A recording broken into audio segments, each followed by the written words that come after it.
Hey guys, it's Anne, and I want to start the video off by saying thank you so much for 300 subscribers! I am so thankful to everyone who has left me a sweet comment and supports my content creating, and I just wanted to let you guys know if there's any specific video you'd like to see from me, please feel free to write down in the comments. I'm happy to take requests. I don't know, I'm just over the moon right now.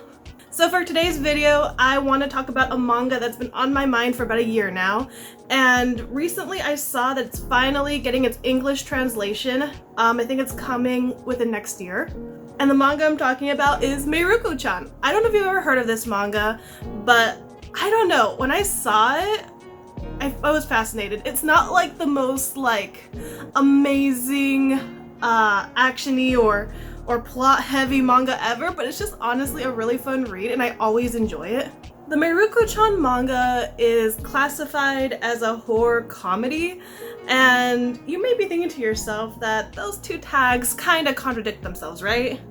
I mean, you're not wrong. While Mieruko Chan does have some horrible, nightmare-fueled drawings, it's also quite funny. To put it quite bluntly, it's honestly kind of silly and lighthearted, and a lot of the side characters are so ditzy, so it just adds to like the calmness and silliness of the manga as a whole. So the story revolves around Miko. She is your average high school girl, except for one thing: she can see spirits. And to be real, these spirits aren't cute or anything. They're quite ugly. They're quite grotesque. They're quite disturbing even. I'll pop up some imagery right here of what some of the spirits look like.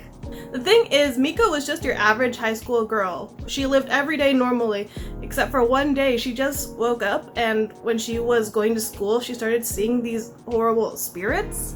She soon realizes that if she just ignores them, they just ignore her because they just assume that she can't see them. They only ever make contact with her when she does, like, you know, freak out or make it seem like she can see them. So Miko has to live her daily life trying to ignore these horrifying images, basically.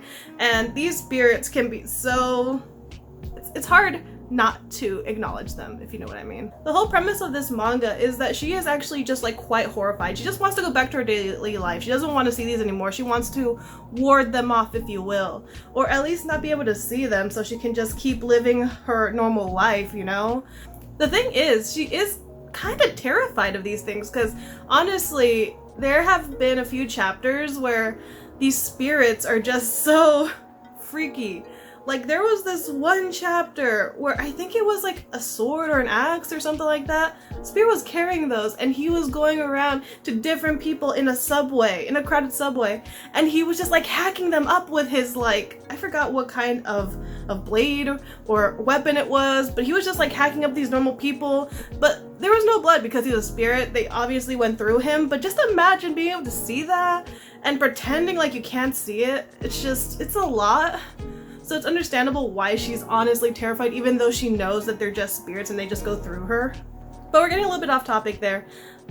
The story is just basically her trying to navigate through her daily life. It's actually really funny. Her best friend Hana attracts these spirits because she's this really pretty, ditzy, well-endowed character, and there was actually one spirit that kept feeling her up, which was a bit much, but yeah, that's the reason why Mieruko can't really just like ignore this type of thing. She also has to try to keep her friend Hana safe because for some reason she just attracts all these spirits. Honestly, this manga is like an absolute gem for me and I highly recommend it. It's not the most story-driven plot ever, but it never fails to put a smile on my face. It's just so silly, but the drawings, in my opinion, are really good, at least the horror ones.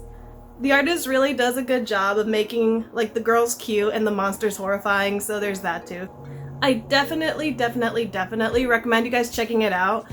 It's still going, it's still serializing, and yeah, Mieruko Chan. Alright guys, I think that was all I wanted to talk to you guys about. Again, thank you so much for my 300 subscribers. I am very happy, very grateful, appreciative even, and I hope to see you guys in the next one. Bye!